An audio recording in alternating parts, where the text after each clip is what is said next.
कुछ भी कर लो आप, कर्म से जीत नहीं सकते।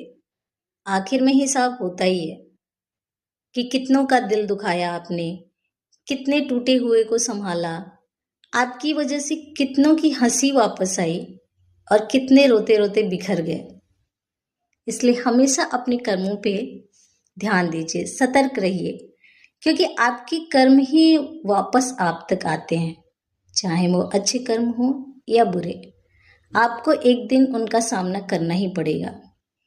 इसलिए हम सबको अपने कर्मों पर नजर रखना चाहिए। एक बार की बात है, श्री कृष्ण द्वारा कंस को मारने के बाद वो वासुदेव और देवकी, उनकी माता और पिता को रिहा करने के लिए जेल गए। देवकी माता ने उत्सुकता से पूछा, बच्चे, आप स्वयं भगवान हैं और आपके पास दैवी शक्तियां हैं, फिर कंस को मारने और हमें रिहा करने के लिए आपने 14 साल का इंतजार क्यों किया?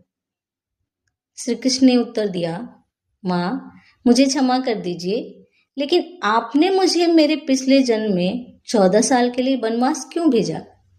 देवकी को बहुत आश्चर्य हुआ।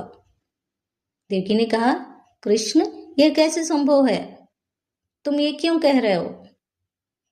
कृष्ण ने उत्तर दिया, माँ, आपको अपने पिछले जन्म के बारे में कुछ भी याद नहीं होगा, लेकिन आप अपने पिछले जन्म में कैकेयी थीं और आपके पति दशरथ थे। देवकी को बहुत आश्चर्य हुआ। देवकी ने उत्सुकता से पूछा, तो अब कौशल्या कौन है? कृष्ण ने उत्तर दिया, माँ यशोदा। माँ की ममता के 14 वर्ष जो पिछले जन्म में वंचित थे, इस जन्म में मिला।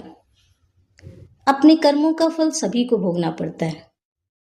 जब इससे देवता भी नहीं बच सकते, तो हम आप तो इंसान ही हैं।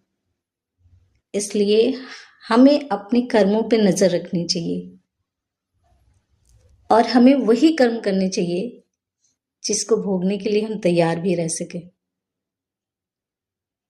है ना?